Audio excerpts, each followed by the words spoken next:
اعوذ باللہ من الشیطان اللعین الرجیم بسم اللہ الرحمن الرحیم الحمدللہ الذی جعلنا من المتمسکین بولایت امیر المؤمنین وأولادہ المعصومین صلوات اللہ علیہم اجمعین الحمدللہ علی ما انعم ولہ الشکر علی ما الہم والثناء بما قدم والصلاة والسلام والتحیۃ والاکرام علی سیدنا و مولانا حبیبنا و حبیب قلوبنا شفیعنا ابی القاسم محمد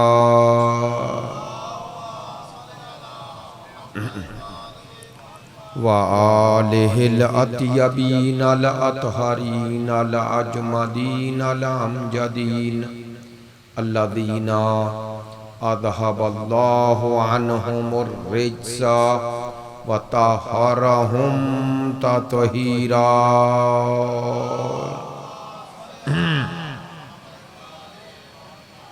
واللعنۃ الدائمۃ علی منکری فضائلہم وغاصبی حقوقہم من الآن الی قیام یوم الدین اما بعد فقد قال سبحانہ وتعالی فی کتابہ المجید بسم اللہ الرحمن الرحیم وجعلناہم ائمۃ یہدون بامرنا واوحینا الیہم فعل الخیرات واقام الصلاۃ وایتاء الزکاۃ وَقَانُوا لَنَا عَابِدِينَ صدق اللہ العلی العظیم ان اللہ وملائکتہ یصلون علی النبی یا ایہا الذین آمنوا صلوا علیہ وسلموا تسلیما محمد والے۔ اب تمام حاضرین سے گزارش ہے جمیع مرحومین کے لیے، شہدائے ملت کے لیے، ہمارے برادران کے خانوادہ کے تمام مرحومین کو شامل کرتے ہوئے آپ حاضرین کے مرحومین، میرے والد مرحوم سب کی بلندی درجات اور ایصال ثواب کے لیے ایک مرتبہ سورہ فاتحہ اور 3 مرتبہ سورہ توحید کی تلاوت۔ بسم اللہ الرحمن الرحیم الحمدللہ الرحمن مالک ایاک نعبد صراط الذین انعمت علیہم غیر المغضوب علیہم ولا الضالین بسم اللہ الرحمن الرحیم قل هو اللہ احد اللہ الصمد لم یلد ولم یکن لہ کفوا بسم اللہ الرحمن الرحیم قل هو اللہ احد اللہ الصمد لم یلد ولم یولد بسم اللہ الرحمن الرحیم قل هو اللہ احد اللہ الصمد لم یلد ولم یولد اللہم اغفر للمؤمنین والمؤمنات والمسلمین والمسلمات الاحیاء منہم والاموات تابع اللہم بیننا وبینہم بالخیرات انکا مجیب الدعوات انکا علی کل شیء قدیر بحق محمد و آلہ الطیبین۔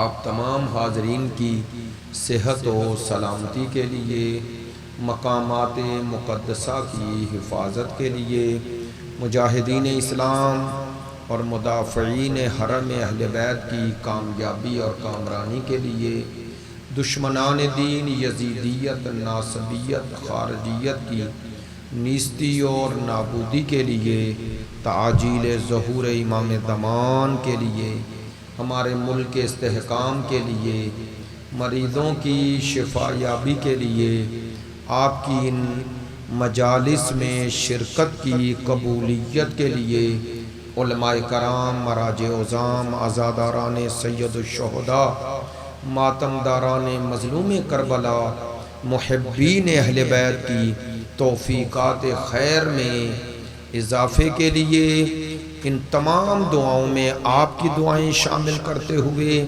سب دعاؤں کی قبولیت کے لیے بحق سید الشہداء بلند تر صلوات صلی اللہ واجب الاحترام معزز و مکرم حاضرین مجلس، محبان اہل بیت، پیروان مکتب ولایت، عاشقان مکتب شہادت، پروردگار عالمین کا اس نعمت پر شکر ادا کرتے ہیں جس نے ذکر اہل بیت کی یہ سعادت عطا کی ہے۔ انشاءاللہ سلسلہ گفتگو جیسا کہ آپ مطلع اور مستحضر ہیں، مہدویت کے عنوان سے اس کے مختلف پہلو گزشتہ سالوں میں ذکر ہوئے ہیں۔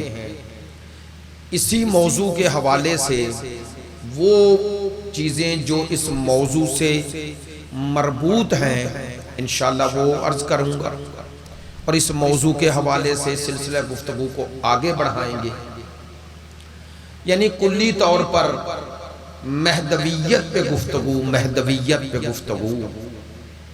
میں نے جیسا کہ گزشتہ سالوں میں یہ کوشش کی کہ آپ تک یہ بات پہنچاؤں کہ مہدویت سے گفتگو کسی مسلک یا مذہب یا فرقے یا گروہ کی گفتگو نہیں ہے۔ مہدویت کی گفتگو پوری امت کی گفتگو ہے۔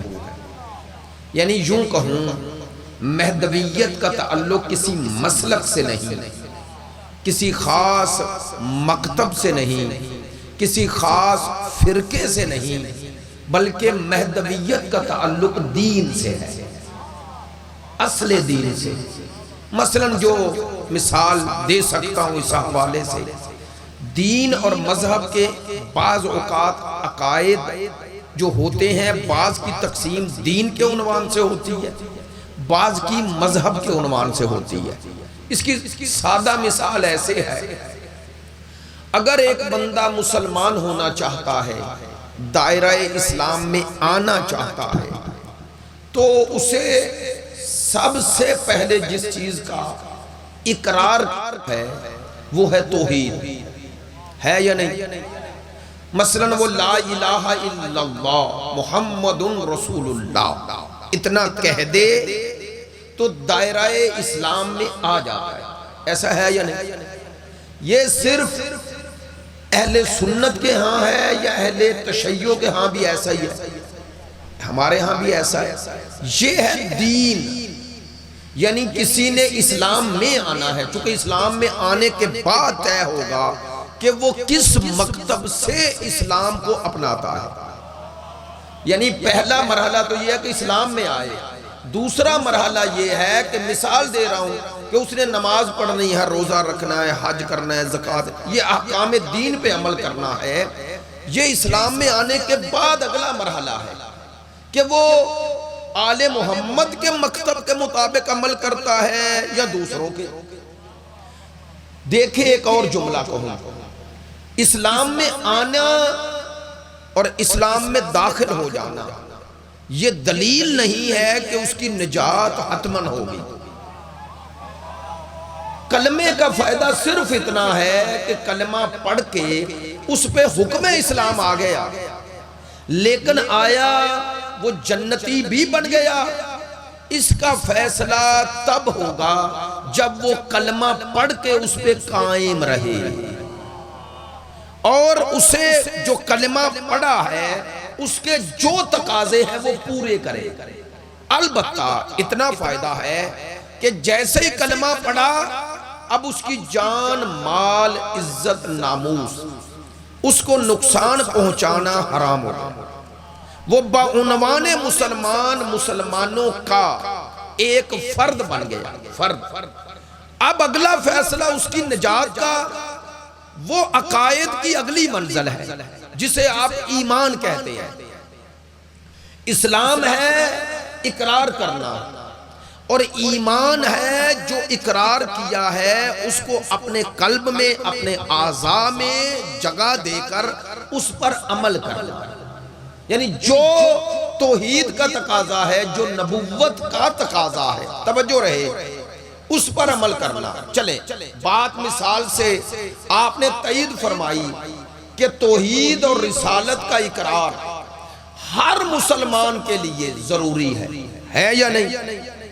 اگر کوئی دائرہ دین میں آنا چاہتا ہے، اسلام میں، تو شیعہ کے پاس جائے یا اہل سنت کے، وہ لا الہ الا اللہ محمد رسول اللہ پہلے پڑھائیں گے۔ یہ کہنا چاہتا ہوں، اس کا معنی کہ توحید اور رسالت سارے مسلمانوں کا مشترکہ نظریہ ہے، عقیدہ ہے، اسے کہتے ہیں دین کا حصہ۔ اس کے بعد دین کو ہم نے جس راہ سے اپنایا ہے، البتہ مصطفیٰ کے کلام کی روشنی میں اپنایا ہے، وہ ہے امامت۔ اب ہم امامت کی نظر سے اسلام لیتے ہیں، اسلام پر عمل کرتے ہیں۔ یعنی مثال آسان کروں، ہم ہاتھ کھول کے نماز پڑھتے ہیں تو اس لیے پڑھتے ہیں کہ ہم نے جس سے یہ دین لیا ہے مصطفیٰ کا، وہ صادق آل محمد ہے۔ دوسرے ہاتھ باندھ کے پڑھ رہے ہیں۔ ہاں، اب میں جب اسلام میں آ گیا تو مجھے شیعہ اور یا سنی کسی ایک کو اپنانا ہے، چونکہ اس کے بغیر میں عمل کیسے کروں گا؟ لہذا میں آپ سب سے یہ بات منبر سے کہہ رہا ہوں، اور فرقہ واریت کی نیت سے نہیں کہہ رہا، لیکن ہے اصل یہی۔ جو بندہ آپ سے کہے نہ شیعہ ہوں نہ سنی ہوں، معذرت چاہتا ہوں، اسے پتہ ہی نہیں کہ اسلام تو ان دونوں میں ہی ہے نا۔ تو جو کہہ رہا نہ شیعہ ہوں نہ سنی ہوں، اسے پوچھو نماز کیسے پڑھ رہے ہو، یہی پتہ چل جاتا ہے۔ لہذا یہ جملہ کہنے میں ٹھیک ہے، لیکن عمل میں کسی ایک مکتب پر عمل کرے گا تو تبھی دائرہ دین میں رہ سکے گا۔ ہاں یہ ضرور ہے، وہ اپنے آپ کو جو عقیدے پہ عمل کر رہا ہے، دوسرے مسلمان کو اس وقت تک دائرہ دین سے خارج نہیں کر سکتا جب تک وہ دین کا انکار نہ کرے۔ ہاں ایک اور جملہ، تاکہ یہ باتیں توجہ فرمائیں، یہ منبر سے کہنی چاہیے تاکہ جو شکوک و شبہات دور ہوں۔ یہ ضرور ہے کہ کوئی اسلام میں آ کر بھی، جیسا میں نے پہلے کہا، ضروری نہیں کہ اس کی نجات حتمی ہو جائے، چونکہ نجات کا دار و مدار اب اس پر ہے کہ اس نے اسلام قبول کرنے کے بعد دل سے کیا ہے یا صرف اظہار کیا ہے۔ اظہار کا فائدہ یہ ہوگا کہ اس کو اسلام اتنا فائدہ دے دیتا ہے کہ اس کی جان، مال، عزت و ناموس حرام ہو جاتی ہے دوسرے مسلمان پر، یعنی اس کی حفاظت ہے، مسلمان معاشرے میں آ گیا۔ نجات کے لیے وہ سب کچھ کرنا ہے جو خدا اور مصطفیٰ نے چاہا ہے۔ اسی لیے ہم کہتے ہیں اسلام میں آنے کے لیے توحید اور نبوت ضروری ہے، اور ایمان تک جانے کے لیے ولایت ضروری ہے۔ حقیقت ایمان اور حقیقت دین کو پانے کے لیے ولایت ضروری ہے، یعنی امامت کے ذریعے حقیقت دین تک پہنچا جاتا ہے۔ آئیں اب کہنا کیا چاہتا تھا، یہ جس طرح توحید اور نبوت آپ نے بھی اور جس اہل سنت بھائی سے بھی پوچھیں، وہ کہے گا یہ دین کا حصہ ہے۔ دلیل یہی جو میں نے دی، شیعہ کے پاس جائے یا سنی کے، کلمہ پہلے لا الہ الا اللہ محمد رسول اللہ پڑھائے گا۔ توجہ رہے، ایسے ہی میں کیا کہنا چاہتا ہوں، توجہ فرمائیں گے۔ جیسے توحید اور رسالت ماب کی خاتمیت، خاتمیت کا معنی کہ آپ کا آخری نبی ہونا، یہ دین کا جز ہے، کسی مذہب کا نہیں۔ اسی طرح امام مہدی علیہ السلام کے آنے پر ایمان رکھنا، جسے مہدویت کہتے ہیں، اس کا تعلق کسی مذہب سے نہیں، دین سے ہے۔ میری بات پہ توجہ فرمانی ہے۔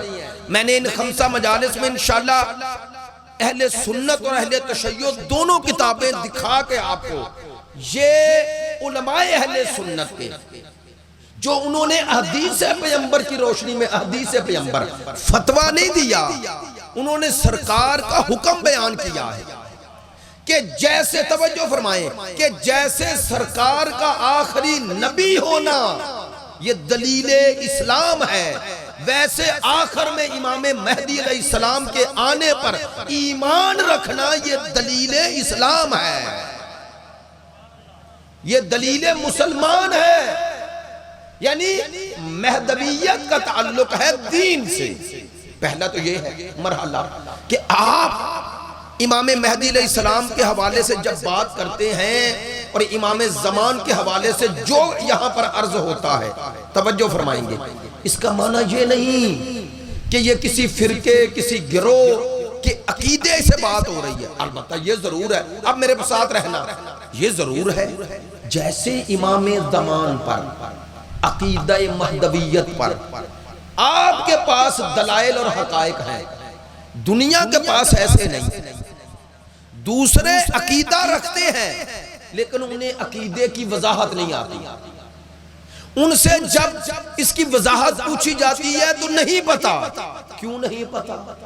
چونکہ سلسلہ امامت میں، بھئی بڑا پیارا جملہ کہنے لگا، سلسلہ امامت میں امام مہدی علیہ السلام سلسلہ امامت میں اس امامت کا حصہ ہے جو اللہ نے بنائی ہے۔ تھوڑا میرے ساتھ رہے، اس امام مہدی علیہ السلام پر ہم ایمان رکھتے ہیں اور وہی امام مہدی آئیں گے جو اللہ کے بنائے ہیں، وہ دنیا کے بنائے نہیں ہے۔ میں نے بارہا یہ جملہ دہرایا ہے اور اس جملہ دہرانے کا مقصد یہ ہوتا ہے آپ تک بھی، اہل سنت بھائیوں تک بھی ہمارے اس نظریے کی شفافیت پہنچے۔ دیکھیں میں سادہ سی مثال دیا کرتا ہوں اسی نظریے کی تائید اور توثیق میں کہ وہ جو آخری ہیں ان پر سب کا ایمان یہ ہوگا تو وہ آئیں گے، کیا کہ وہ ادھر سے آ رہے ہیں، وہ ادھر سے بنائے نہیں جا رہے۔ نہیں، توجہ فرمائیں، اگر ان کے بنانے کا اختیار ادھر ہوتا تو انتظار نہ کرتے۔ نہیں توجہ ہوئی، انتظار دلیل ہے کہ ہمارے اختیار میں نہیں ہے۔ میں نے جملہ کہہ دیا ہے، انتظار دلیل ہے کہ ہمارے اختیار میں، کیوں؟ چونکہ انتظار ہوتا ہی اس کا ہے جو آئے۔ آپ کے گھر میں کوئی مہمان آ رہا ہے تو آپ کو انتظار تبھی ہوتا ہے جب مہمان کے آنے کا اور ہونے کا یقین ہو۔ جب تک اس کے آنے اور پہلا مرحلہ ہوتا ہے اس کے وجود، اس کا وجود تو ہو، ایسا ہی ہے نا۔ انتظار کبھی بڑا، وہ کہتے ہیں نا، جملہ ایسا ہے کہ میں چاہتا ہوں ایک دوست توجہ فرمائیں، مجہول کا کبھی انتظار نہیں ہوتا، نامعلوم کا انتظار نہیں ہوتا، جس کا پتہ ہی نہ ہو اس کا انتظار کیسے کریں گے؟ انتظار ہوتا ہی اس کا ہے جو معلوم ہو۔ تو کم از کم پوری امت مسلمہ، جو کہ میں نے آئندہ خمسے میں کتابوں سے دکھانا ہے آپ کی خدمت میں، پوری امت مسلمہ وہ آخری کا انتظار کر رہی ہے۔ اور بخاری اور مسلم سے حدیث پیش کروں گا، سرکار نے فرمایا صحاب میں کھڑے ہو کر کہ کیفا، وہ کیسا وقت ہوگا، اذا نازل عیسیٰ ابن مریم، جب عیسیٰ ابن مریم کا نزول ہوگا، وَإِمَامُكُم مِّنْكُمْ، اور اس کا امام تم میں سے ہوگا۔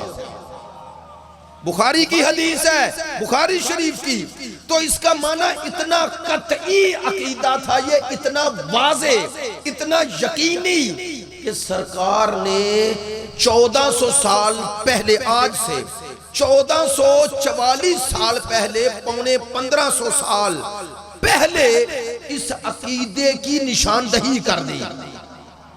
تھوڑا میرے ساتھ رہنا یار، سرکار آج سے 1400 سال پہلے یہ حدیث بیان فرمائی۔ بھئی حدیث کہتے ہی ہوتی ہیں جو سرکار نے فرمائی ہو۔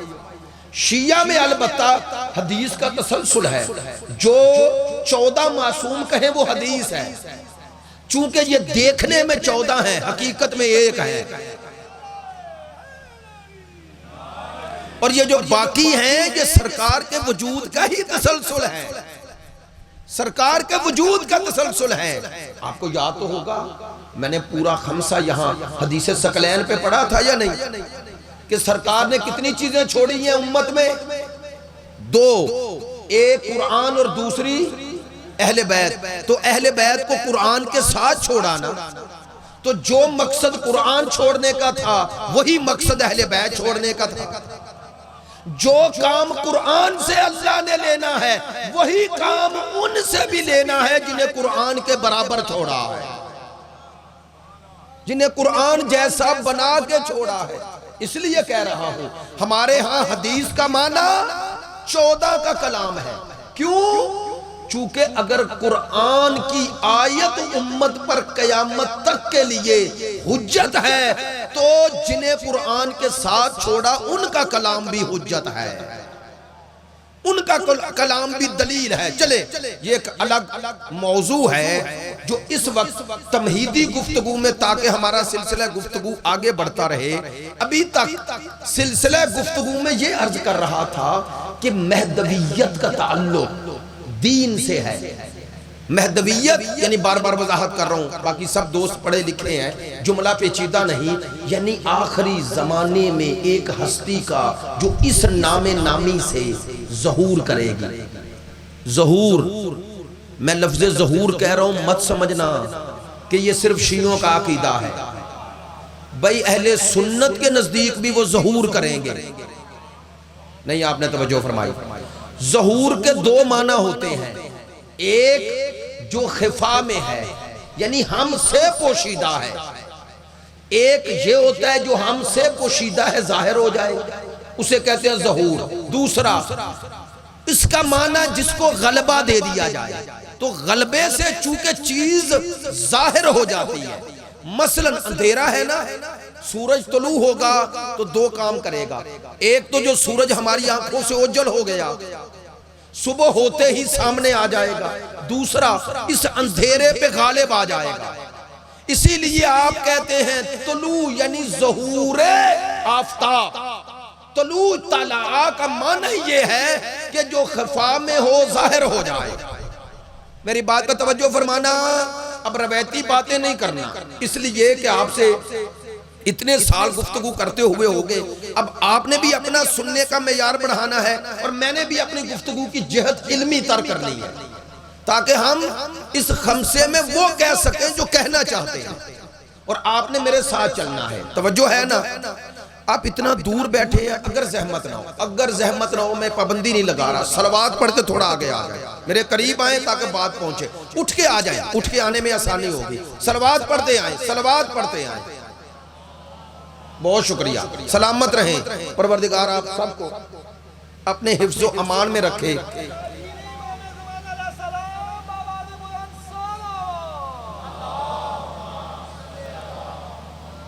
بہت شکریہ بھائی، آپ سب کا شکر گزار ہوں، الحمدللہ، ماشاءاللہ۔ آپ میں نے کہا ذرا بات توجہ ہو تو بندہ سن سکتا ہے نا، تو بات سنے تو پھر ہی سمجھ میں آئے گی۔ مقصود و منظور بھی یہ ہے، کوئی ایسی کوئی چٹپٹی باتیں تو ہے نہیں، اور باتیں عملی ہے۔ چلے ایک جملہ پڑھے لکھے دوستوں سے کہتا ہوں، امام زمان سے گفتگو، اس کا کئی فائدوں میں ایک فائدہ یہ ہے، کیا؟ یہ انسان کے ماضی کی گفتگو نہیں، یہ مستقبل کی ہے۔ ہائے ہائے، میری بات کا توجہ کرنا، انسان جو کرتا ہے نا، جو کرتا ہے مستقبل کے لیے کرتا ہے۔ معذرت چاہ بھئی، آخرت کا تعلق ماضی سے ہے یا مستقبل سے؟ آنے والا آخرت، اگلا دور، اگلا جہان۔ اگلا جہان کہتے ہیں، اگلا جہان کا معنی اس سے آگے، تو اس سے آگے مستقبل ہے نا۔ تو اسی طرح امام زمانہ سے گفتگو ماضی سے نہیں، مستقبل سے ہے۔ تو ہر انسان کو یہ گفتگو سننی چاہیے۔ کیوں؟ اس لیے کہ آج کے اس دور میں ہر طرح کا ظلم انسانوں پہ ہو رہا ہے، ہر طرح کا ہو رہا ہے یا نہیں؟ میں چلیں مثال دے کے آپ کو، اور اپنے آپ کو زیادہ وہ نہیں کرنا چاہتا تکلیف میں لانا، لیکن ہے تو حقیقت نا۔ آج مہنگائی کی جو صورتحال ہے، آج پاکستان میں یا پوری دنیا میں امن و امان کی جو صورتحال ہے، جو خوف کے بادل منڈلا رہے ہیں، جنگ و جدل ہے، اور اس طرح اگر آپ اپنے اندرونی معاشرے میں آ جائیں، اتنے مسائل اقتصادی، اخلاقی، سیاسی ہیں یا نہیں؟ ہمارے گھروں سے لے کر معاشرے تک، معاشرے سے لے کر حکومت تک ہے یا نہیں؟ عجیب ہے نا کہ ظلم و ستم اور جبر و استبداد ہے یا نہیں؟ چھوڑو، میں کسی پارٹی کی بات نہیں کر رہا، پوری دنیا میں جتنی حکومتیں ہیں چند چھوڑ کے گن لے، باقی سب تو اپنے قوم پر، اپنے معاشروں پہ ظلم ہی کر رہی ہیں نا۔ بھئی اگر آپ بادشاہوں کو لے لیں، عرب بادشاہوں کو، تو وہاں کس کا حقوق ہے؟ جو وہ چاہتے ہیں کر رہے ہیں، ایسا ہی ہے نا۔ مدینے اور مکے کی سرزمین پر، سرزمین وحی پر فحاشی عیاشی کے اڈے کھل رہے ہیں یا نہیں؟ تو اسی طرح آپ ایک جگہ ظلم ایک طرح کا ہے، دوسری جگہ دوسری طرح کا ہے، تیسری جگہ تیسری جگہ۔ بڑی پیاری بات کرنے لگا، ذرا ہے دقیق۔ یہ جو امام زمان آ کر پر کر دیں گے نا زمین کو عدل و انصاف سے، اس عدل کا معنی صرف اقتصادی عدل نہیں کہ امام مال کو درست تقسیم کروائیں گے، نا، امام نے ہر طرح کا ظلم ختم کرنا ہے۔ ہر طرح کا ظلم کیا ہوتا ہے؟ اخلاقی ظلم بھی، سیاسی ظلم بھی، اقتصادی ظلم بھی۔ باتیں میری پڑھے لکھے اور ان دوستوں کے لیے جو اس مزاج سے آئیں گے، میں بات ممبر سے کہہ رہا ہوں، پہلی مجلس میں کہہ رہا ہوں، ہر طرح کی بات آئے گی، وہ نہیں کہتا، کوشش سلیس کرنے کی کروں گا، لیکن چاہتا ہوں مہدویت پر وہ پوائنٹ ذکر کروں جو عملی ہیں، عملی۔ میں نے عرض کیا کہ امام ہر طرح کا ظلم ختم کریں گے۔ ہر طرح کے ظلم سے کیا مراد؟ سنیں، ممکن ہے کسی معاشرے میں اقتصادی، معاشی ظلم نہ ہو، لیکن سیاسی ظلم ہو۔ سیاسی ظلم سے کیا مراد ہے؟ ایک معاشرے میں لوگوں کو، مثال دے رہا ہوں، زندگی گزارنے کے لیے پیسہ مل رہا ہے، لیکن جو حکومت کر رہا ہے وہ فاسق اور فاجر ہے، وہ ظالم ہے۔ یہاں معاشی ظلم نہیں، سیاسی ظلم ہے۔ توجہ ہے؟ نہ اہل حکومت کر رہا ہے، جیسے عرب ملکوں میں چھوٹی چھوٹی آبادیاں ہیں، ملک ہیں، ان کے پاس وسائل ڈھیر ہیں، وہاں کی عوام کے معاشی مسائل تو ہم سے بہت کم ہیں۔ ایسا ہے یا نہیں؟ میں دبئی چلے جائیں، سعودی عرب چلے جائیں، کویت چلے جائیں، ان ممالک میں لوگوں کے پاس پیسہ ہے، لیکن آیا جو حکومت کر رہا ہے وہ عادل ہے؟ بولیں تو صحیح، کیا وہ عادل ہے؟ ظالم ہے نا۔ تو یہاں ظلم سیاسی ہے، کہیں ظلم اخلاقی ہے، وہ کیا؟ معاشرے میں جو حکومت کر رہا ہے وہ، اور معاشرہ فحاشی اور عیاشی میں غرق ہے۔ توجہ فرمائیں، فحاشی اور عیاشی میں غرق ہے۔ آیا ایسے معاشرے کو انسانی اور الہی معاشرہ کہا جا سکتا ہے؟ بولیں تو صحیح، کہا جا سکتا نہیں نا۔ یہ معنی ہے، ذرا توجہ فرمائیں، روایتی باتیں نہیں کر رہا۔ ہم ہمیشہ امام زمان کے بارے میں گفتگو جب بھی سنتے ہیں، ہاتھ جوڑ کے، جملہ سخت ہے، زبان پہ آ گیا، جب بھی سنتے ہیں ہمارے ذہنوں میں ڈال دیا گیا، آقا آئیں گے تو یہ کر دیں گے، وہ کر دیں گے، ہم سمجھتے ہیں سب کچھ ادھر ہی سے ہی کرنا ہے، ادھر والوں نے کچھ نہیں کرنا۔ جبکہ امام کی غیبت کا مقصد کیا تھا اگر سب کچھ ادھر سے ہونا ہے؟ بات تو میں بہت بڑی کہہ گیا۔ بھئی امام غائب کیوں ہیں؟ بولیں، کیوں غائب ہیں؟ نعوذ باللہ، امام کے پاس ابھی اللہ کی دی ہوئی طاقت، منصب، عہدہ نہیں ہے نا؟ امام کہتے ہو نا، 12واں امام کہتے ہو، امام تو ہے، اللہ کا بنایا ہوا بھی ہے، اللہ کی دی ہوئی قدرت، طاقت بھی ان کے پاس ہے، تو طاقت تو آج بھی ہے، پھر بھی پردہ غیبت میں ہے۔ چلیں آسان بات کروں تاکہ آپ کے مزاجوں پہ اگرچہ گراں ہو لیکن دلوں میں اترے۔ یہ 313 کی اصطلاح یہ میں نے اور آپ نے بنائی یا امام نے بتائی؟ بولیں یار، 11 اماموں نے بتائی۔ اب معذرت چاہتا ہوں، امتحان نہیں لے رہا، شامل کر رہا ہوں آپ کو۔ 313 کا معنی کیا ہے؟ آپ کہیں گے 313 امام کے خصوصی نمائندے، جب ان کی تعداد پوری ہو جائے گی تو امام کے ظہور کے وقت یہ 313 امام کی حکومت کو پوری کائنات میں نافذ کریں گے۔ یہ ہے معنی 313 کا.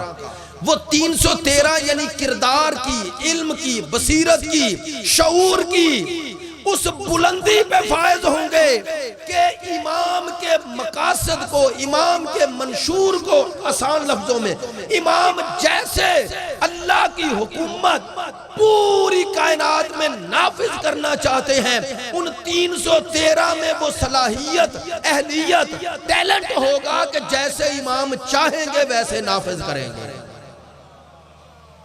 یہ ہے 313 کا معنی. آپ تک بات پہنچی ہے، اب ذرا زحمت فرمائیے گا تاکہ مجھے پتا چلے بات پہنچ رہی ہے. یہ 313 ادھر ہے نا جنہوں نے بننا ہے، تو بات تو حل ہو گئی کہ 313 کی تعداد ادھر سے پوری ہونی ہے.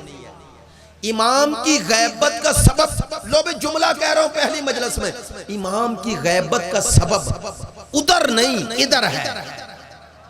آئے ہائے، ادھر نہیں ادھر ہے. کیا کہنا چاہتا ہوں؟ ادھر جو امام ہے وہ کامل ہے، جن پر آنا ہے ان کے اندر ابھی کامل پیدا نہیں ہوئے ہیں. ایک صلوات پڑھیں امام کی خوشنودی کے لیے بلند آواز سے.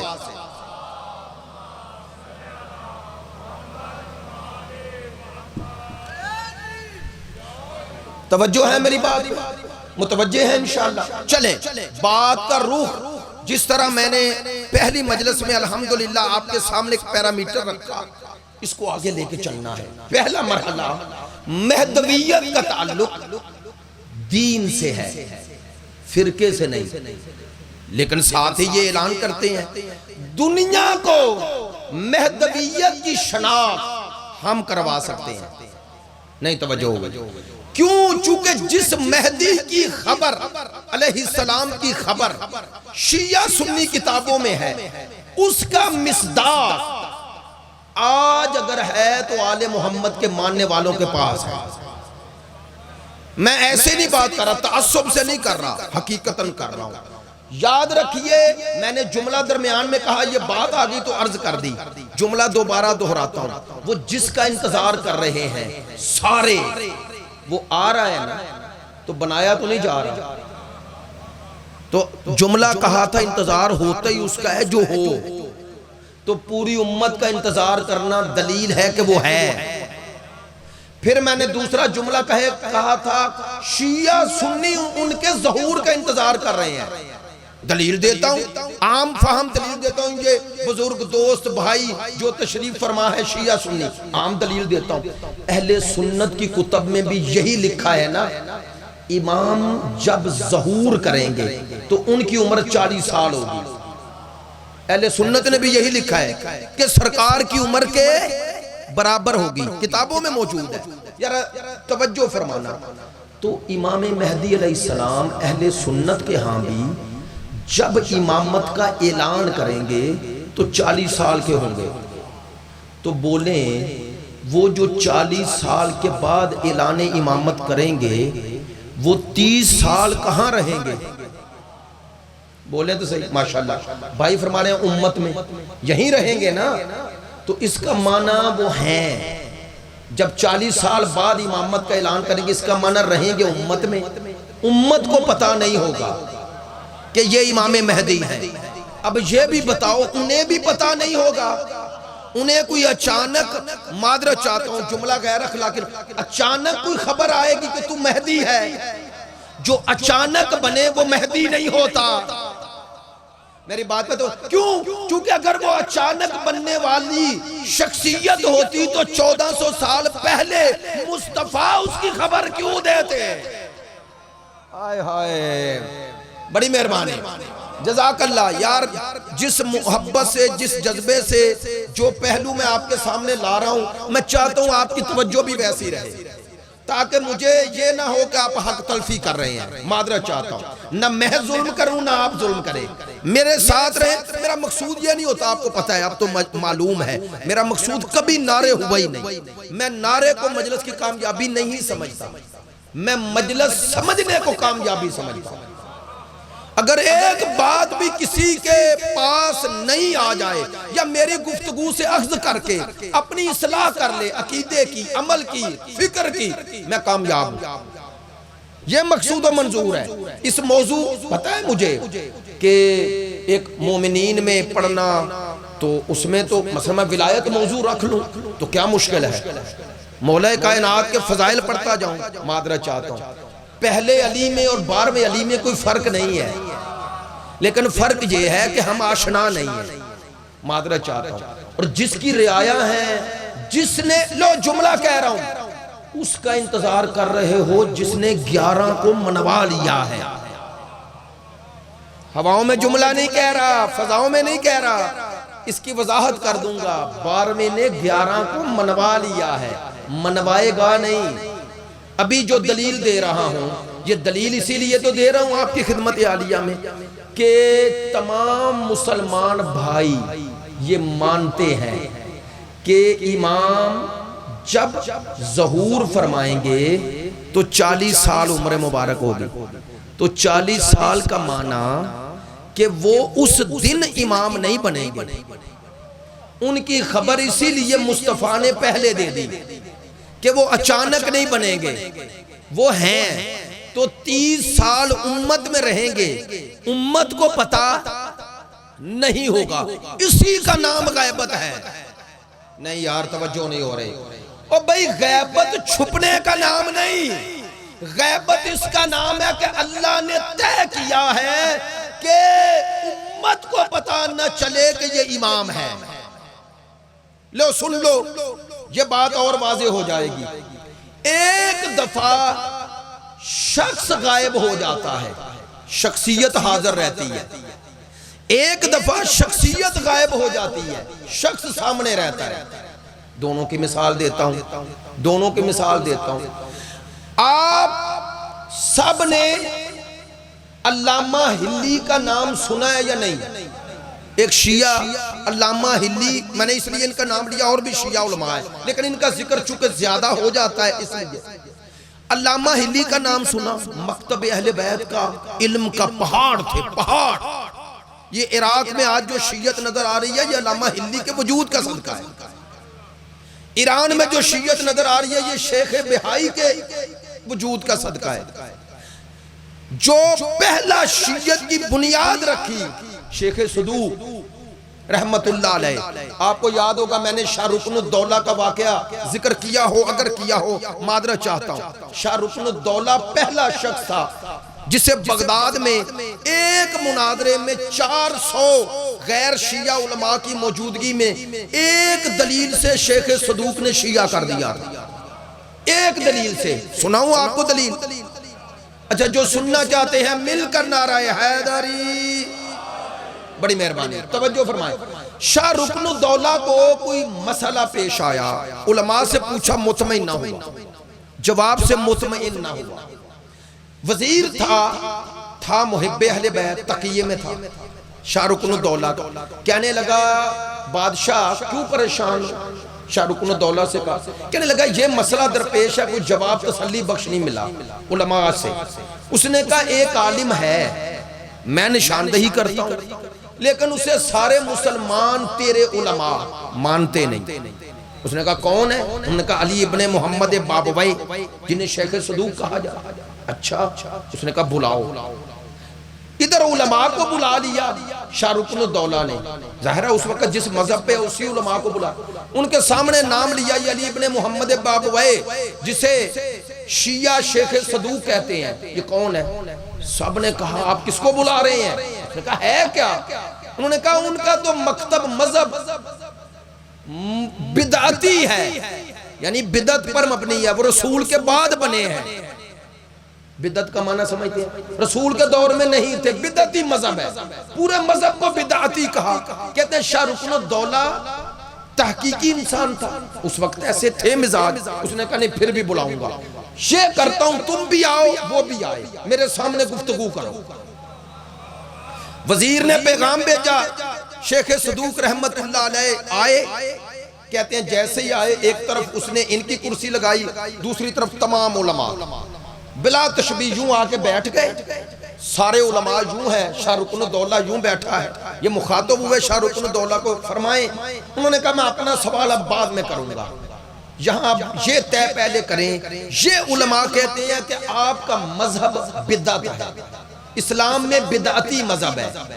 انہوں نے کہا اچھا، انہوں نے کہا اب جواب ان کو دوں یا آپ کو؟ انہوں نے کہا میرا تو یہ سوال تھا ہی نہیں، یہ سوال ہے ان کا، جواب بھی انہیں دے۔ اب مخاطب ہوئے شیخ صدوق نے کہا آپ علماء اپنا ایک نمائندہ بنا لیں تاکہ وہ ایک آپ سب کی نمائندگی میں بولے تاکہ میں اسے جواب دوں۔ انہوں نے کہا ٹھیک ہے، ایک نمائندہ بنایا گیا۔ انہوں نے کہا آپ کیا کہتے ہیں میرے بارے میں اور میرے مذہب کے بارے میں؟ شیخ صدوق نے پوچھا، انہوں نے کہا آپ اور آپ کا مذہب بدعت ہے، یعنی اسلام میں نو آور ہے، نیا ہے، اسلام میں اس کی کوئی بنیاد نہیں ہے، یہ تھا بدعت کا معنی۔ اب شیخ صدوق نے کہا دو سوال کروں، اس کا جواب دے دیں پھر میں جواب دیتا ہوں۔ انہوں نے کہا سوال ہم نے کیا ہے۔ انہوں نے کہا مجھے بھی تو سوال کا حق ہے۔ شیخ صدوق نے کہا، شاہ رکن الدولہ نے کہا ٹھیک کہہ رہے ہیں، یہ بھی سوال کریں، آپ جواب دیں پہلے۔ انہوں نے کہا بتائیں بدعت اور سنت کی تعریف کیا ہے، سنت کی ڈیفینیشن کریں۔ انہوں نے کہا اتنا بڑے عالم ہو، تمہیں سنت کی ڈیفینیشن نہیں آتی؟ انہوں نے کہا میرا کام ہے سوال کرنا، دو ہی کروں گا، تیسرا سوال بھی نہیں کروں گا، پھر آپ کرنا، ان دونوں کے جواب دو، چاہے آسان ہے چاہے مشکل۔ کہنے لگے سنت وہ ہے جس کی تین قسمیں ہیں، جو کہا، جو کیا اور جو کیا گیا سرکار نے تائید کر دی۔ سنت لسانی، فعلی، تقریری، توجہ فرمانا۔ کہا جو کہا لسانی ہے، جو کیا سنت فعلی ہے، جو سرکار کے سامنے کیا گیا اور سرکار منع فرما سکتے تھے نہیں کیا، یہ تقریری ہے۔ تقریر کا معنی ہوتا ہے تثبیت، ثابت کرنا۔ فرمایا سنت کی یہ تینوں قسمیں مانتے ہو؟ انہوں نے کہا ہیں یہ تین، مانتے ہیں۔ انہوں نے کہا بدعت کی تعریف کرو۔ انہوں نے کہا بدعت کی تعریف خود ہو گئی۔ علماء نے کہا شیخ صدوق سے، انہوں نے کہا کیسے ہو گئی؟ انہوں نے کہا جو نہ رسول نے کہا ہو، نہ کیا ہو، نہ آپ کے دور میں کسی نے کیا ہو، اور سرکار نے اس کی تصدیق بھی نہ کی ہو۔ انہوں نے کہا بس اب شاہ رکن الدولہ کو کہا آپ کے علماء نے یہ تعریف سنت اور بدعت کی کر دی، آپ بھی قبول کرتے ہیں، میں شیخ صدوق بھی قبول کرتا ہوں۔ سنت وہ ہے جو رسول نے کہا، کیا، سرکار کے سامنے کیا گیا اور منع نہ کیا، منع کر سکتے تھے۔ بدعت وہ ہے جو نہ کہا نہ کیا نہ سرکار کے سامنے کیا گیا۔ انہوں نے کہا یہ ہے سنت، یہ ہے بدعت۔ اب جلدی ان سے پوچھیں کہ سقیفہ کب ہوا اور غدیر کب ہوا؟ جزاک اللہ۔ بھائی میری بات پہنچی ہے؟ جن دوستوں کو بات سمجھ میں آئی ہے انہوں نے کہا جلدی بتائیں سقیفہ کب ہوا، غدیر کب ہوا؟ اب چپ، سارے علماء چپ، اور شاہ رکن الدولہ وہ بھی جانتا تھا، تاریخ دان تھا، اس نے کہا شیخ صدوق کی بات کا جواب دیں۔ انہوں نے کہا میں ان سے اب جواب نہیں لیتا، میں بتاتا ہوں۔ انہوں نے مجھے کہا اور میرے مذہب کو کہا بدعتی، انہوں نے کہا کہ سقیفے اور غدیر میں فرق میں بتا دیتا ہوں۔ انہوں نے کہا غدیر وہ سنت ہے جس میں سنت کی تینوں قسمیں جمع ہیں۔ مصطفیٰ نے زبان سے من کن تو مولا سنایا، بازو پکڑ کے دکھایا اور بیعت لے کے منوایا۔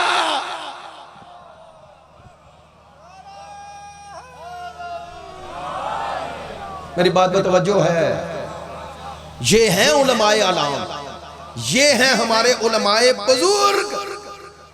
ایک جملے نے پوری محفل کا سقوط طاری کیا، اور اس کے بعد شاہ رکن الدولہ نے مذہب تشیع قبول کیا، اور پہلی چھٹی اس نے غدیر کی کروائی، پھر عاشور کی، پھر اس حکومت کو آ کے ارطغرل نے ختم کیا، یا اس کے بیٹے نے بعض کہتے ہیں، وہ ایک تاریخی اختلاف ہے، لیکن ترک بادشاہوں نے یہ کام کیا۔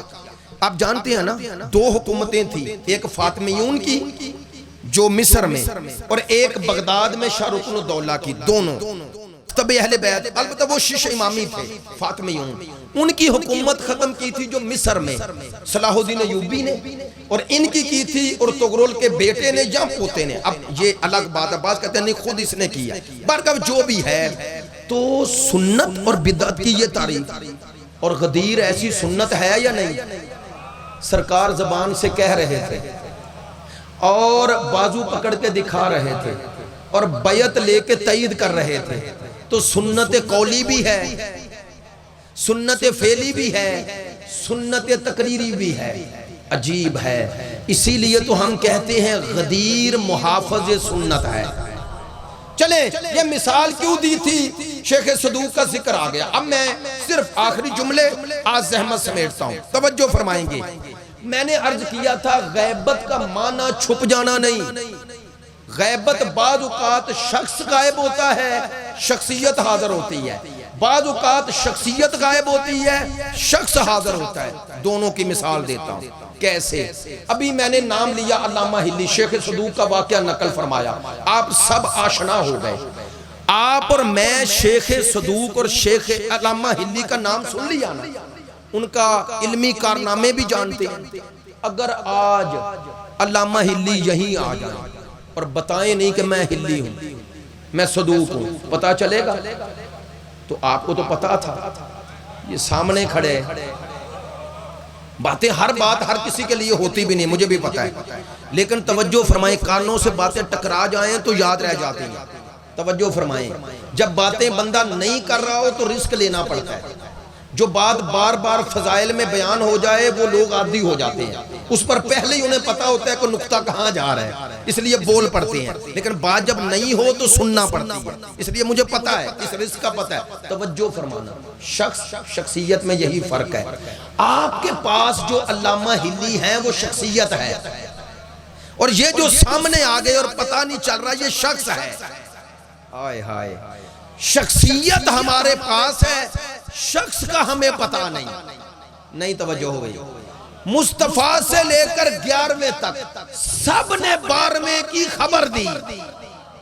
آئے ہائے، بتایا ان کا نام، ان کے صفات، ان کے اوصاف، ان کے شمائل، ان کا کردار، ان کے خط و خال، ان کی خلوت و جلوت، یعنی سارے امام اور سرکار 12ویں کی شخصیت کی پہچان کرواتے گئے. اب امت کے پاس شخصیت امام مہدی ہے، اللہ نے شخص کو صرف چھپا دیا. اب وہ ہیں ہم میں، لیکن ہمیں پتہ نہیں وہ شخصیت جس کا ہمیں علم ہے وہ یہ ہے. توجہ ہو گئی. اب شخصیت حاضر ہے، شخص غائب ہے. امام مہدی علیہ السلام کی غیبت کا یہ معنی ہے. یہ جو انجینئر محمد علی کو پتہ نہیں کس نے بتایا، وہ بیچارہ اپنی جہالت کی بات کر کے تو شیعوں میں بھی اور اہل سنت میں بھی ایکسپوز ہو گیا. بندہ جب بات پڑھی لکھی نہ کرے ایسا ہوتا ہے. کہنے لگا شیعوں کا عقیدہ ہے ان کا امام سرداب میں یعنی اس تہخانے میں چھپا ہوا ہے. کس شیعہ کا عقیدہ ہے؟ ہمارے امام چھپنے والے تھے ہی نہیں. ہم نے تھوڑا ہی ایسا کیا ہے، امام چھپے نہیں، اس سرداب سے غائب ہوئے، یعنی ان کی غیبت کا آغاز وہاں سے ہوا. ورنہ وہ ہم میں ہیں، اللہ کی دی ہوئی قدرت سے. توجہ، یہ سب باتیں قرآن سے اور حدیث سے ثابت کروں گا. وہ جب چاہیں جہاں چاہیں اللہ نے قدرت دی ہے. طی الارض یعنی زمین کو سمیٹنے کا ان کے پاس علم ہے. وہ صرف ارادہ کرتے ہیں اور وہاں ہوتے ہیں. آپ نے توجہ نہیں فرمائی. اگر کسی کو شک ہے کہ یہ کیسے ہو سکتا ہے تو قرآن پڑھ لے، کل وضاحت کر دوں گا. قرآن میں لکھا ہے کہ 750 میل کا سفر پلک جھپک میں طے ہوا ہے. بھئی تخت بلقیس کا ذکر کہاں ہے؟ قرآن میں ہے. یہ آصف بن برخیہ لایا یا نہیں؟ تو آصف بن برخیہ نبی نہیں تھے، نبی کے وصی تھے. کس نبی کے وصی تھے؟ حضرت سلیمان کے. حضرت سلیمان صاحب شریعت رسول نہیں، میں جملہ کہہ گیا. وہ جزوی نبی ہے، جزوی نبی کے وسیع میں یہ طاقت ہے تو جو نبیوں کے نبی کا وسیع ہے. بڑی مہربانی. سلامت رہو. پروردگار آپ سب کو اپنے حفظ و امان میں رکھے. اس لیے اگر کوئی دین پر ایمان رکھتا ہے تو اس کا بھی یہ عقیدہ کہ کیسے امام جہاں چاہے حکم خدا سے پہنچ رہے ہیں. تو امام کی غیبت کا معنی یہ ہے ہم سے امام کو غائب کر لیا گیا. کیوں؟ اللہ کی حکمت ہے تاکہ وہ ہم میں رہیں بھی اور کوئی ظالم ان تک نہ پہنچ پائے. سننا آخری جملہ نتیجہ ادھورا نہ رہ جائے. یہ امام جب ظہور کریں گے تو شیعوں کے نزدیک بھی 40 سال کے ہوں گے, اہل سنت کے نزدیک بھی 40 سال کے. لو وہ بھی کم از کم 40 سال امام کی غیبت کے قائل ہیں. تو اس کا معنی نہ غیبت شیعوں کا الگ نظریہ ہے, نہ ظہور الگ عقیدہ ہے, نہ مہدی کا ہونا الگ عقیدہ ہے. بڑی مہربانی توجہ فرمائیں گے. یہ جو کچھ ہم عقیدہ رکھتے ہیں اس کی بنیاد شیعہ سنی دونوں میں ہے. جب دونوں میں ہے اس لیے کہہ رہا ہوں امام مہدی علیہ السلام کا انتظار آپ سنی رہیں یا شیعہ, لیکن آپ پر واجب ہے اس آنے والے کا انتظار کریں. اگر آپ اسلام کی برتری کے قائل ہیں, اگر آپ اسلام کے غلبے کے قائل ہیں, لو اس سے بھی اگلا جملہ کہہ رہا ہوں, جو دین کے غلبے کی جد و جہد کر رہا ہے اس پر واجب ہے کہ اس کا انتظار کرے جو غالب الہ کل غالب کا وسیع ہے.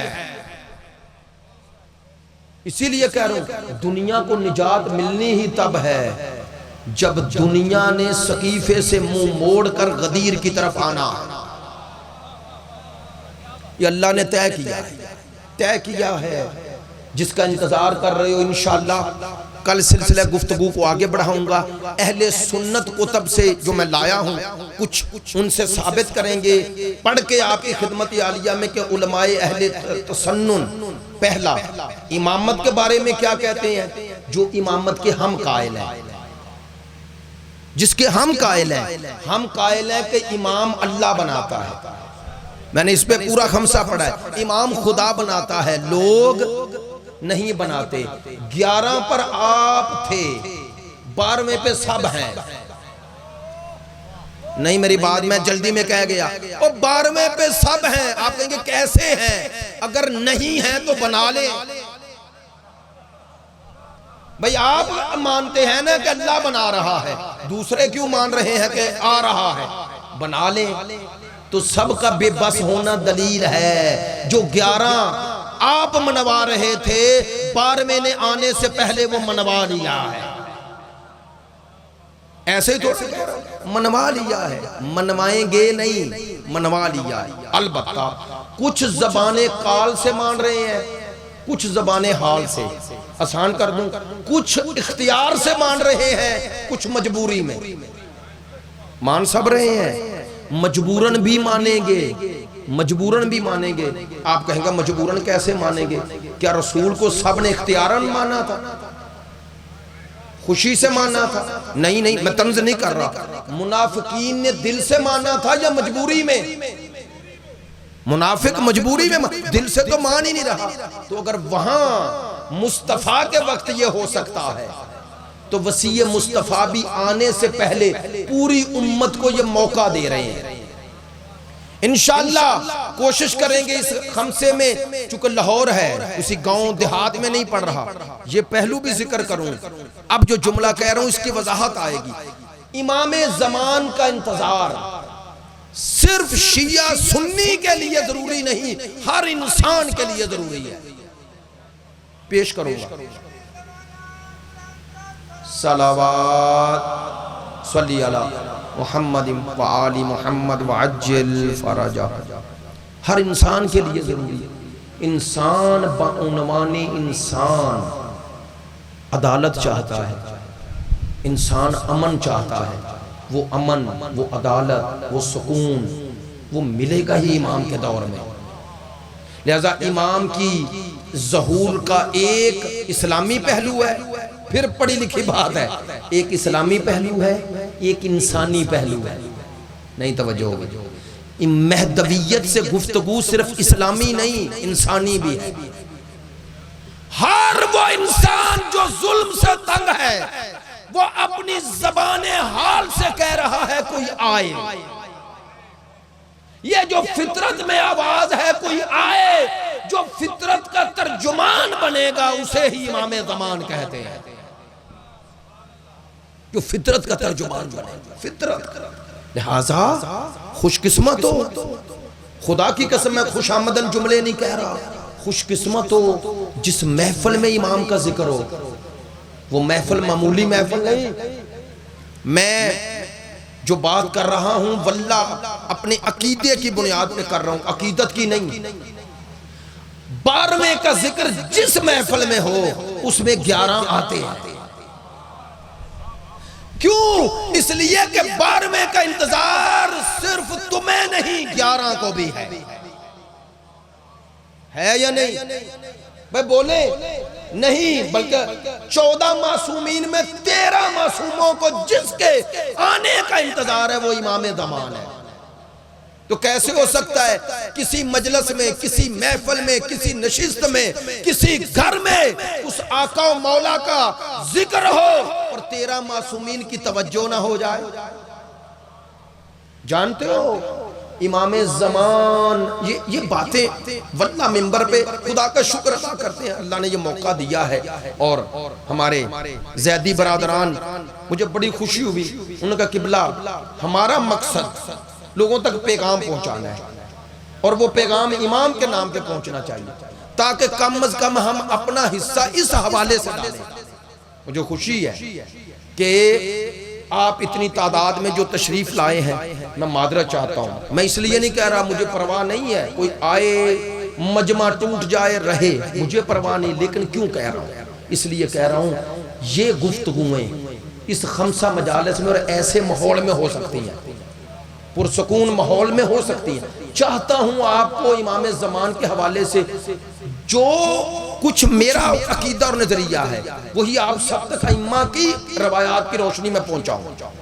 شاید زندگی کا کوئی پتہ نہیں آئندہ سال کون ہم میں ہو, لیکن کم از کم اگر اس خمسے میں وہ اپنے وقت کے امام کی معرفت میں ایک قدم بھی آگے بڑھا لے تو جہلیت سے نکل سکتا ہے. نکل سکتا ہے یا نہیں؟ نکل سکتا. امام کا قرب مل جائے. اور انشاءاللہ اس خمسہ مجالس میں بتاؤں گا 11 کو آپ مان رہے ہیں, آپ ان کو دیکھ نہ سکے. ایسے ہی ہے نا؟ کون ہے ایسا آپ میں سے جس نے 11 کی بالمشافہ زیارت کی ہو؟ کوئی نہیں نا. تو آپ اور میرے دل میں یہ شوق اشتیاق ہے یا نہیں؟ یار جو نہیں بولے انہیں نہیں ہے. بھئی آپ 11 اماموں کو دیکھنے کا شوق رکھتے ہیں یا نہیں؟ جو رکھتا ہے بلند آواز سے صلوات پڑھے. چلیں معذرت چاہتا ہوں, اس انداز میں بات کرتا ہوں, توجہ فرمائیں گے. سب کچھ اشتیاق ہے. کہہ دوں جملہ, کاش یہ دلوں میں اتر جائے. اگر تمہیں 12 کے دیکھنے کا شوق ہے, 11 گزر گئے, لو 12ویں کا انتظار ویسے کرو جیسے وہ چاہتے ہیں. 12ویں کی حکومت وہ ہے جس میں 11 نے بھی آنا ہے. عقیدہ رجعت آپ کے مذہب کا حصہ ہے یا نہیں؟ بتاؤں گا اس خمسے میں عقیدہ رجعت بتاؤں گا, چونکہ لوگوں کو پتہ نہیں. رجعت کا آسان معنی تھا کہ آپ کنفیوژن میں نہ رہے. رجعت کا معنی ماشاءاللہ برادر اشارہ بھی فرما رہے ہیں 11 کے 11 کو اللہ پلٹائے گا. اسی دنیا میں نہیں یار, توجہ ہوگی. وہ حسین بھی آئیں گے, مولا کائنات بھی آئیں گے, حتیٰ اگلا جملہ کہوں سرکار دو عالم بھی آئیں گے. اگلا جملہ کہہ رہا ہوں انبیاء بھی آئیں گے, اصحاب کہف آئیں گے. یہ جتنے پاکیزہ لوگ ہیں جن کی حسرت تھی کہ اس زمین پر اللہ کا نظام نافذ ہو اور وہ ظلم و ستم میں چلے گئے اور ان کی حسرت پوری نہ ہوئی, وہ ناکام نہیں گئے, اللہ امام کے دور میں پلٹا کے دکھائے گا. اس کا نام ہے رجعت. اس کا نام ہے رجعت. یہ قرآن سے ثابت کروں گا، قرآن سے ثابت کروں گا رجعت یہ ہے۔ چلیں ابھی میں دلیل نہیں دے رہا، کتنا حسین دور ہوگا، ایسے دور کا انتظار کرنا چاہیے یا نہیں؟ سرکار دو عالم بے نفس نفیس آئیں، آقا و مولا حضرت امیر المومنین بے نفس نفیس آئیں، امام حسن مجتبیٰ، امام حسین، آقا و مولا، یہ 12 کے 12 آئیں۔ یار کیسا حسین منظر ہے، اس سے حسین منظر سوچ سکتے ہو؟ سوچ سکتے نہیں سوچ سکتے۔ اس دور کا جس میں یہ سارے آئیں گے وہ امام زمان کا ظہور ہے۔ اب آپ کہیں گے ہم تو اس سے پہلے مر گئے تو ہمیں کیا فائدہ ہے؟ نا سوال خود پیدا کیا۔ اگر ہم اس سے پہلے ہی چلے گئے تو فائدہ کیا؟ لو حدیث بھی آپ کو ایڈریس کے ساتھ بتا دوں گا، ابھی اشارہ کرتا ہوں، مایوس نہ ہوں۔ 5ویں لال ولایت نے کہا کہ ہمارے 12ویں کا انتظار ویسے کرو جیسے ہم چاہتے ہیں، اگر تم مر بھی گئے دنیا سے چلے بھی گئے نا امید نہ ہونا، ان آنے والوں میں تم بھی شامل ہو جاؤ گے، ان آنے والوں میں تم بھی شامل ہو۔ اسی لیے روز جمعہ آئے دعائے ندبہ پڑھو، ہفتے میں ایک دفعہ دعائے عہد پڑھو۔ عہد کا معنی یہ ہے اپنے امام سے عہد کرو۔ واقعاً یہی عقیدہ ہے جو اس پریشانیوں سے، جو ہماری مادی، مانوی، روحانی، جسمانی، اخلاقی، گھریلو، باہر کی، آفس کی، کاروبار کی، یہ جھگڑے، یہ لڑائیاں، یہ ختم تب ہو سکتی ہیں جب ہمیں یقین ہو جائے ہمارا آقا و مولا ہمیں دیکھ رہا ہے، دیکھ رہا ہے، ہماری باور ہو جائے۔ باور کا معنی ہوتا ہے یقین، وہ منزل یقین پہ پہنچ جائے۔ منزل یقین کا معنی کیا ہے بھلا؟ آپ کبھی ہاتھ آگ میں ڈالتے ہیں؟ جس کے پاس شعور ہو آگ میں ہاتھ ڈالتے ہیں؟ نہیں ڈالتے، کیوں؟ جلا گے، آپ کو یقین ہے نا جلا دے گی۔ کبھی کسی نے ہاتھ ڈالا، یقین ہے نزدیک بھی نہیں جاتے ہو، یہ ہے یقین۔ آقا کے آنے کا بھی جس دن یہ یقین ہو گیا اس دن کوشش کرو گے ایسا کام نہ کروں جس سے وہ ناراض ہو جائے۔ اور پتہ ہے اس 12ویں کو کبھی ناراض نہ کرنا۔ مجھے بڑا پیارا جملہ لگتا ہے کہ ایرانی عالم کا، ہمارے اساتذہ کی جگہ بزرگ تھے آیت اللہ جوادی عاملی، کہتے ہیں کائنات میں سب سے بڑا مظلوم میرا اور آپ کا 12واں آقا ہے۔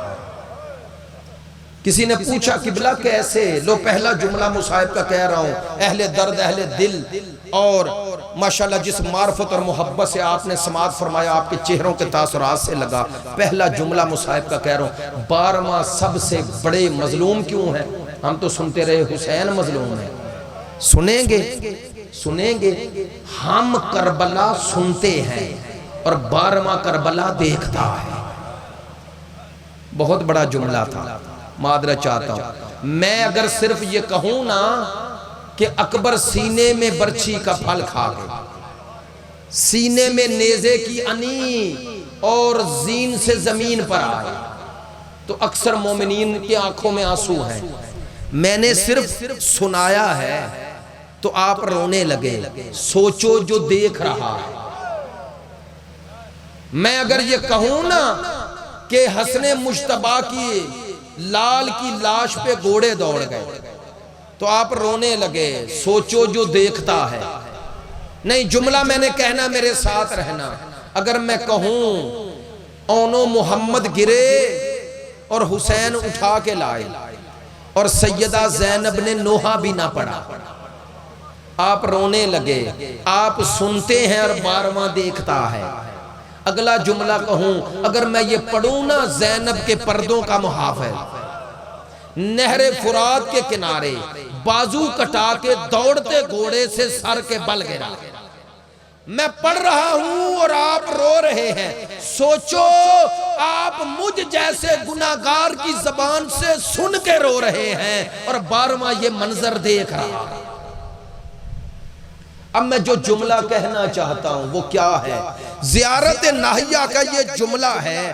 میرا 12واں آقا کہتا ہے، میرا دادا حسین، میں آپ پر پانی نہیں روتا، ایک وقت آتا ہے خون روتا ہوتا. ایک عالم نے یہ جملہ پڑھا, کہنے لگے مبالغہ ہے, مبالغہ ہوگا.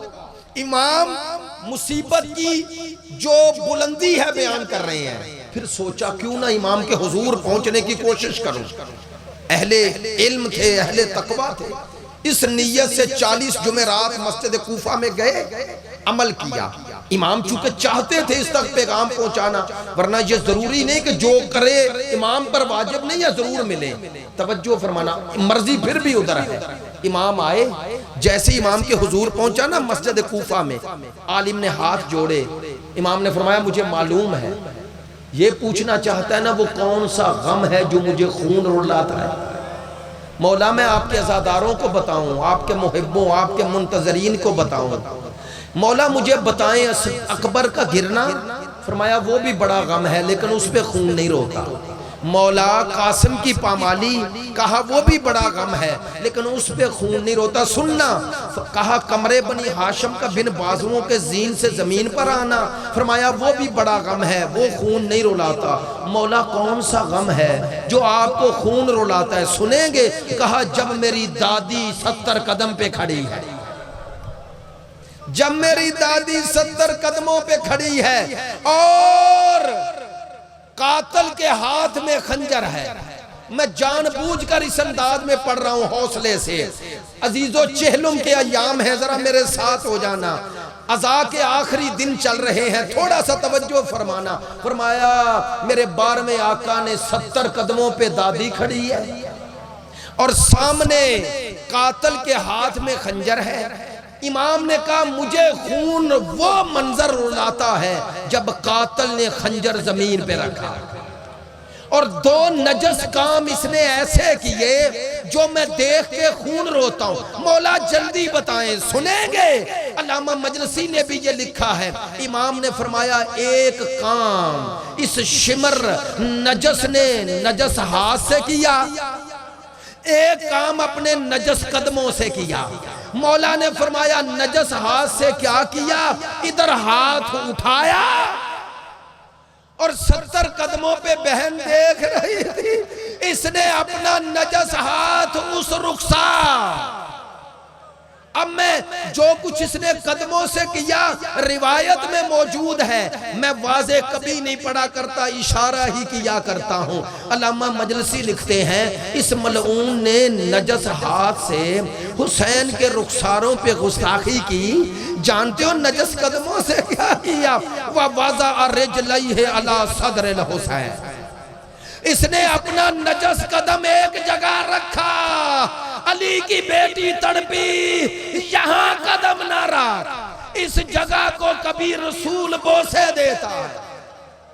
اجرکم من اللہ.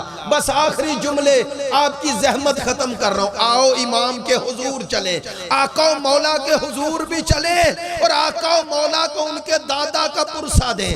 چہلم گزرا ہے ابھی 2 دن پہلے, میرے ساتھ رہنا. آخری جملہ آپ کی زبان بن کے کہتے ہیں مولا ہمارے آقا آپ یہ منظر دیکھ کر جب ظالم کے ہاتھ میں خنجر ہے اور خشک حلق پہ چلا رہا ہے. اب خشک حلق کا میں نے کہا تو شاید آپ اس ظلم کی وہ احساس نہیں کر پاتے. آپ کو یاد ہے جب ذوالجناح واپس آیا تھا تو سکینہ تڑپ کے سامنے آئی تھی اور ذوالجناح کے سموں کو تھام لیا تھا اور ایک جملہ کہا تھا یا جواد ابی, اور میرے بابا کے گھوڑے. صرف اتنا بتا, بابا کو قتل کرنے سے پہلے, ذبح کرنے سے پہلے قاتل نے پانی پلایا. آپ جانتے ہیں یہ پانی کا ذکر بار بار کیوں ہوتا ہے؟ خدا کی قسم میں بھی متوجہ نہیں تھا. میں نے اسلام آباد میں یہی جملہ کہا, منبر سے نیچے اترا, ایک دوست آئے, میرے گلے لگ کے رونے لگے. میں نے پوچھا, کہنے لگے میں جانوروں کا ڈاکٹر ہوں, تحقیق کر رہا ہوں. کہتے ہیں میں نے یورپ کی تحقیق بتاتا ہوں, یہ جو شریعت محمدی میں ہے نا کہ جانور کو ذبح کرنے سے پہلے پانی پلاؤ, کہتے ہیں میں نے سوچا جسے ذبح کر دینا ہے اسے پانی پلانے کا فائدہ کیا؟ کہتے ہیں لیکن تحقیق سے ثابت ہوا ہے جب جانور کو پانی پلاتے ہیں اس کی رگیں خشک نہیں رہتی. ادھر کہا گیا چھری تیز ہو، ادھر کہا گیا پانی پلا لو. جیسے ہی تر رگ پر چھری رکھو تیز چلے گی اور اسے اذیت کم ہوگی. ہائے جو شریعت محمدی کہتی ہے کہ جانور کو بھی اذیت نہ دو. ہائے بطول کا بیٹا، اجرکم من اللہ، 3 دن کا پیاسا خشک رگوں پہ کند کھنجا. اجرکم من اللہ. ایک جملہ کہنے دو، میں نے جتنا مصائب پڑھنا تھا ہمت سے زیادہ پڑھ گیا. ایک جملہ زحمت ختم. آؤ مل کے جو جملہ کہنا چاہتا ہوں. آقا مولا آپ بڑے مظلوم ہیں. آپ 13 معصوموں کی مظلومیت دل میں لے کر آپ اپنی دادی کا زخمی پہلو بھی دیکھتے ہیں. مولا اگر آپ کربلا میں شمر کا ظلم دیکھ کر خون روتے ہیں، مولا ہمیں بتائیں یہ ظلم تو دن میں ہوا، یہ تو مردوں پہ ہوا، یہ تو بنی ہاشم پہ ہوا. مولا اگر یہ خون رلاتا ہے اللہ جانے شام غریباں جب شمر کے ہاتھ میں نیزہ ہے اور آپ کی دادی کا سر زخمی ہے. اللہ لعنت اللہ علی القوم الظالمین. خدایا تجھے محمد و آل محمد کی مظلومیت کا واسطہ، خدایا حاضرین پہ اپنی رحمت نازل فرما. خدایا ہمارے زیادی برادران کی اس سعادت کو، میں نے کبھی لفظ زحمت نہیں کہا، مجلس زحمت نہیں سعادت ہے. پروردگار تو نے جو نعمت جو سعادت انہیں عطا کی ہے، پروردگار اس کے بدلے میں اس کے صدقے میں ان کے مرحومین کی مغفرت فرما. بلاخص ان کے والد مرحوم کی قبر پہ اپنی رحمتیں نازل فرما. حاضرین کے تمام مرحومین کی مغفرت فرما. میرے والد مرحوم کی قبر پہ رحمتیں نازل فرما. تمام مرحومین کو شفاعت محمد و آل محمد عطا فرما. شیعہ سنی محبین اہل بیت کی حفاظت فرما. ان کی تمام مشکلات آسان فرما. اولاد صالحہ کی خواہش رکھنے والوں کو اولاد نرینہ عطا فرما. پروردگار جس امام کا ذکر ہے اس امام کو ہم سے راضی و خوشنود فرما. ہمیں امام کے حضور جیسا امام چاہتے ہیں ویسا بننے کی توفیق عطا فرما بحق محمد.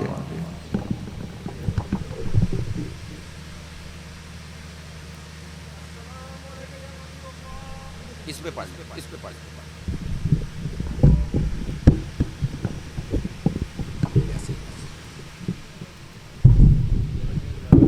السلام علیکم یا نبی اللہ، السلام علیکم یا رسول اللہ، السلام علیکم یا باعث الہدی، السلام علیکم یا ختم النبیین، السلام علیکم یا سید المرسلین، السلام علیکم ورحمۃ اللہ وبرکاتہ، السلام علیکم یا ابا عبد اللہ الحسین، السلام علیکم ابن رسول اللہ ثقلین، السلام علیکم یا ابن امیر المومنین وابن ناصر الرسیین، السلام علیکم ابن فاطمۃ الزہرا سیدۃ نساء العالمین، یا مولا یا انصار المستضعفین ماں کا جمیع شہداء کربلا ورحمۃ اللہ وبرکاتہ. السلام علیکم یا غریب الغرباء، السلام علیکم یا معین الضعفاء والفقراء، السلام علیکم یا مرشد الزوار فی یوم الجزاء، السلام علیکم یا انیس النفوس، السلام علیکم یا مرفوع بعرض طوس، السلام علیکم ورحمۃ اللہ وبرکاتہ. السلام علیکم مولانا صاحب العصر والزمان، الامان الامان من فرمان، السلام علیکم شریک القرآن، السلام علیکم یا خلیفۃ الرحمن، السلام علیکم یا باب الایمان، السلام علیکم یا حافظ الایمان، السلام علیکم یا امام الانس والجان، السلام علیکم یا وارث الکعبۃ والقرآن، السلام علیکم یا قامی الکفر والطغیان، السلام علیکم دافع الظلم والعدوان. اجل اللہ تعالی فرجک وسعد اللہ تعالی مخرجک وظہورک ورحمۃ اللہ وبرکاتہ.